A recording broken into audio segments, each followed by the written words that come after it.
Okay. അടുത്തായിട്ട് പഠിക്കുക തരംഗ സവിശേഷത. തരംഗ സവിശേഷത പഠിക്കുമ്പോൾ ഒരു തരംഗത്തെക്കുറിച്ച് എല്ലാ കാര്യങ്ങളും പഠിക്കാൻ പോകാം കേട്ടോ. ശ്രദ്ധിച്ച് കേട്ടോളൂ. അപ്പോൾ തരംഗം എന്ന് പറഞ്ഞാൽ ഇതേപോലെ ഇപ്പോൾ നമ്മൾ ഒരു അനുപ്രസ്ഥ തരംഗത്തെക്കുറിച്ച് നമ്മൾ എന്ത് ചെയ്യുന്നത് കാര്യമായിട്ട് പഠിക്കാൻ പോകുന്നത്. അനുതരിക തരംഗത്തിനെ കുറിച്ച് നമ്മൾ പറയാം. ഓക്കെ. അനുതരിക തരംഗത്തിൻ്റെ ചിത്രം വേണമെങ്കിൽ ഇവിടെ നമ്മൾ വരക്കാം. ഓക്കെ. അനുതരിക ചിത്രം വരക്കാൻ പോവാണ്. ഓക്കെ. ഇത് അടുത്തടുത്ത് നിൽക്കുന്ന ഭാഗം, ഇത് വിട്ട് നിൽക്കുന്ന ഭാഗം, ഇത് വേണമെങ്കിൽ അടുത്തടുത്ത് നിൽക്കുന്ന ഭാഗം, ഇത് വിട്ട് നിൽക്കുന്ന ഭാഗം. ഓക്കെ. ഇനി രണ്ട് തരങ്ങൾ ടൈപ്പ് ഉണ്ട്, തരങ്ങളുണ്ട്. ഓക്കെ. ധനുപ്രസ്ഥാന ധനു ദീർഘ തരംഗം കേട്ടോ. അപ്പോൾ അതിനെക്കുറിച്ച് നമ്മൾ പറയാൻ പോകണം. തരംഗത്തിനെക്കുറിച്ച് നമ്മൾ കുറച്ച് വാക്കുകൾ ആദ്യം പഠിക്കുന്നത് തരംഗത്തിൻ്റെ ആയതി. തരംഗത്തിൻ്റെ ആയതിയാണ് എന്ത് ചെയ്യുന്നത് ആദ്യമായിട്ട് പഠിക്കുന്നത്. ആയതി പറഞ്ഞാൽ സ്മോൾ ലെറ്റർ എ. സ്റ്റാർട്ടിങ് പറയേണ്ടത് പെരിഡത്തിൻ്റെ കേസ് പറഞ്ഞിട്ടുണ്ടായിരുന്നു. ഇതേപോലെ തന്നെ തരംഗത്തിൻ്റെ കേസിലും ആയതിയുണ്ട്. ആയതി നമ്മൾ യൂണിറ്റ് മറന്നിട്ടില്ലെന്ന് വിചാരിക്കണോ. എന്താണ് മീറ്ററാണ് യൂണിറ്റ്. അപ്പോൾ ഈ കേസിൽ നമ്മൾ ഈ സാധാരണ അനുപ്രസ്ഥ തരംഗത്തിൻ്റെ കേസിൽ മാത്രമേ ആയതി നമ്മൾ ചോദിക്കുള്ളൂ കേട്ടോ. അപ്പോൾ അനുപ്രസ്ഥ തരംഗത്തിൻ്റെ കേസിൽ ആയതി എന്ന് പറഞ്ഞാൽ സിമ്പിളാണ്. ഇവിടെ നിന്ന് ഇത് എത്രത്തോളം മുകൾക്ക് പോയിട്ടുണ്ട്, ഇതാണ് അതിൻ്റെ എന്ത് ആയത്. അപ്പോൾ ഇതിനെ ഈ ഭാഗത്ത് നിന്ന് ഈ സെൻറ്റർ കൂടി നമ്മൾ വരുന്നത് ഇതിനെ നമ്മൾ തുലനാവസ്ഥ വിളിക്കും. ഈ തുലനാവസ്ഥ എത്രത്തോളം ഈ സാധനം മുകൾക്ക് അല്ലെങ്കിൽ എത്രത്തോളം താഴത്തേക്ക് പോയിക്കുന്നത് അതുകൊണ്ട് ഈക്വലേക്കാരം. മുകൾക്ക് പോയതും താഴത്തേക്ക് പോയത് ഈക്വലേക്കാരം, തുല്യമേക്കാരം. അപ്പോൾ എത്രത്തോളം മുകൾക്ക് പോയിക്കുന്നത് താഴത്ത് പോയിക്കുന്നതിൻ്റെ അളവാണെന്ത് ഇതിൻ്റെ ആയതി എന്ന് വിളിക്കാം. ഓക്കെ. അപ്പോൾ ഇതിൻ്റെ ആയതി എന്ന് പറഞ്ഞാൽ 0.3 മീറ്ററാണ്. എന്താണ് ഇത്രയും ഇവിടെ നോക്കിയാൽ നമുക്ക് മനസ്സിലാവും. സികൾ എഴുതി വെച്ചിട്ടുണ്ടാവും 0.3, ചിലപ്പോൾ താഴത്ത് എഴുതി വെച്ചിട്ടുണ്ടാവും 0.3. അപ്പോൾ ഇവിടുത്തെ ആയതി എന്ന് പറഞ്ഞാൽ എന്താണ് 0.3 മീറ്ററാണ്. അപ്പോൾ ആയതി കഴിഞ്ഞതിന് ശേഷം അടുത്തായിട്ട് പഠിക്കുന്ന സംഭവമാണെന്ത് ഇവിടുത്തെ ആവൃത്തി പഠിക്കാണ്ട്. ആവൃത്തി എന്ന് പറഞ്ഞാൽ നമ്മൾ പറഞ്ഞിട്ടുണ്ടാവും സ്മോൾ ലെറ്റർ എഫ് ആണ് അതിൻ്റെ ഇത്. യൂണിറ്റ് നമ്മൾ പറഞ്ഞിട്ടുണ്ട് എന്താണ് എഡ്സാന്ന് പറഞ്ഞിട്ടുണ്ട്. ഓക്കെ. അതേപോലെ തന്നെ ഇവിടുത്തെ പീരിയഡ് കണ്ടുപിടിക്കണം. പീരിയഡ് കണ്ടുപിടിക്കണം.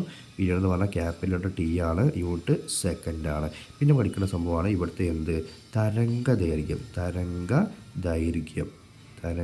ദൈർഘ്യം ഇമ്പോർട്ടൻ്റ് ഒരു കാര്യമാണ്. തരംഗ ദൈർഘ്യം സൂചിപ്പിക്കുന്നത് ലാംഡ എന്ന് പറയുന്ന ലെറ്ററോടാണ്. അതൊരു യൂണിറ്റ് തന്നെയാണ്, മീറ്റർ തന്നെയാണ്. അടുത്ത സംഭവമാണ് തരംഗവേഗം നമ്മൾ വി എന്ന് സൂചിപ്പിക്കും, യൂണിറ്റ് മീറ്റർ പെർ സെക്കൻഡാണ്. അപ്പോൾ ഒരു തരംഗവുമായി ബന്ധപ്പെട്ട് ഇത്രയും കാര്യങ്ങൾ നമുക്ക് എന്ത് ചെയ്യാൻ മനസ്സിലാക്കേണ്ട കാര്യമാണ്. അപ്പോൾ നമ്മൾ ആദ്യം പറഞ്ഞു ഇവിടെ നോക്കിയാൽ കിട്ടും 0.3 മീറ്റർ എന്ന് കിട്ടും.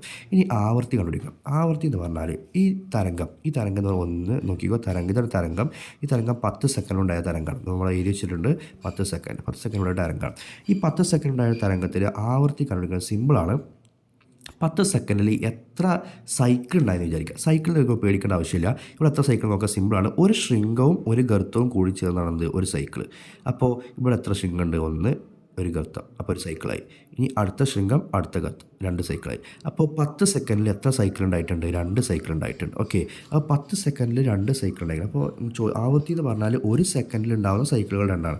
അപ്പോൾ ഇവിടെ 10 സെക്കൻഡിൽ 10 സെക്കൻഡിൽ 2 സൈക്കിൾ ഉണ്ടായിക്കണമെങ്കിൽ സിമ്പിളാണ്. ഇവിടുത്തെ എണ്ണമാണ് കണ്ടുപിടിക്കേണ്ടത്. അപ്പോൾ ചെയ്താൽ മനസ്സിലായി എണ്ണത്തിൻ്റെ മുകളിൽ. അപ്പോൾ 10 സെക്കൻഡിൽ 2 സൈക്കിൾ ഉണ്ടായി. ഈ എണ്ണത്തിന് എന്തുകൊണ്ട് ഹരിക്കുക? സമയം കൊണ്ട് ഹരിക്കുക. അപ്പോൾ ആവൃത്തി കിട്ടും. മറക്കരുത്, ഇവിടെ 10 സെക്കൻഡിൽ 2 സൈക്കിൾ ഉണ്ടായിക്കണേ. അപ്പോൾ ഒരു സെക്കൻഡിലുണ്ടായ സൈക്കിളുകളുടെ എണ്ണമാണെന്ത് ആവൃത്തി എന്ന് പറയുന്നത് അല്ലേ.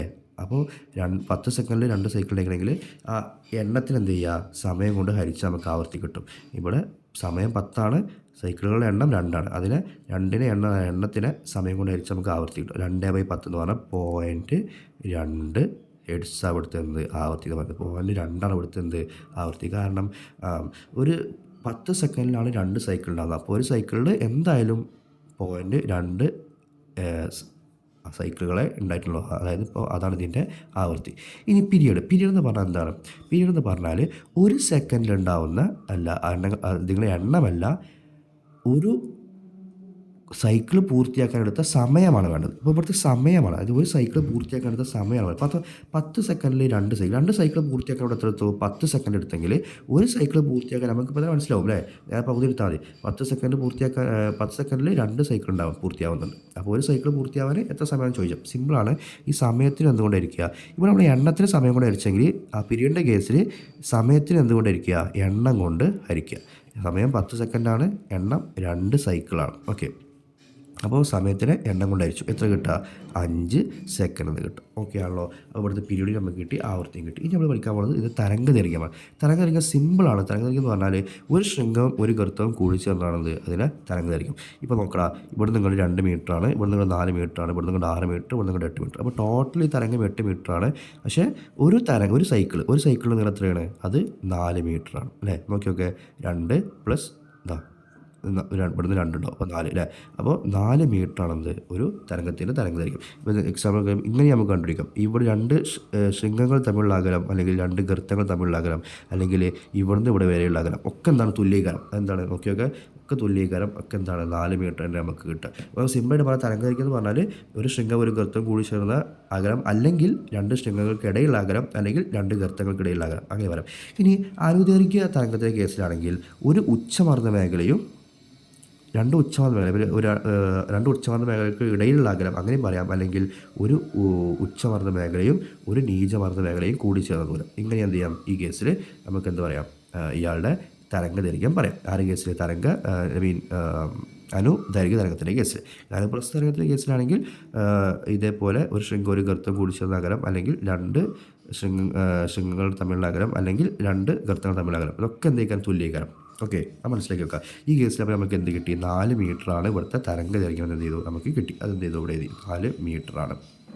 പിന്നെ കണ്ടുപിടിക്കുന്ന സാധനമാണ് തരംഗവേഗം. തരംഗവേഗത്തിൻ്റെ ഇക്വേഷൻ കുറേ ഇക്വേഷൻ ഉണ്ട്. കുറേ ഇക്വേഷനിൽ ഒന്നാമത്തെ ഇക്വേഷൻ നമുക്ക് പറയാം ലാംഡ ഇൻറ്റു എഫ് എന്നൊരു ഇക്വേഷൻ ഉണ്ട്. ലാംഡ എന്ന് പറഞ്ഞാൽ ആരാ തരംഗദൈർഘ്യം. തരംഗദൈർഘ്യത്തിന് ഈ ആവർത്തിക്കൊണ്ട് ഗുണിച്ചാൽ നമുക്ക് എന്ത് കിട്ടും ഇതിന് തരംഗവേഗം കിട്ടും. അതേപോലെ തന്നെ ലാംഡ ബൈ ടി എന്നൊരു ഇക്വേഷൻ ഉണ്ട്. പിന്നെ അതേപോലെ തന്നെ ദൂരം ബൈ സമയം ഇങ്ങനെ ഒരു ഇക്വേഷൻ ഉണ്ട്. ഇങ്ങനെ 3 ഇക്വേഷനാണ് ഏത് കേസിലുള്ളത് 3 ഇക്വേഷനാണ് എന്ത് കേസിലുള്ളത് തരംഗവേഗം കണ്ടുപിടിക്കാനുള്ള കേസിലുള്ളത്. അപ്പോൾ ലാംഡ എഫ് ലാംഡ ഇവിടെ എത്രയാണ് 0.2 ഗുണിക്കണം 0.2 അല്ല 4 ആണല്ലേ 4 ഗുണിക്കണം എഫ് എത്രയാണ് 0.2. ഞാൻ വേറെ പേപ്പറിൽ എന്ത് ചെയ്യാം ചെയ്തു തരാം കേട്ടോ. ഓക്കെ, വേറെ പേപ്പറിൽ ചെയ്തു തരാം. ഇവിടെ സ്ഥലമില്ലാത്തതുകൊണ്ട് നമുക്ക് വേറെ പേപ്പറിൽ ചെയ്യാം. Okay, ready.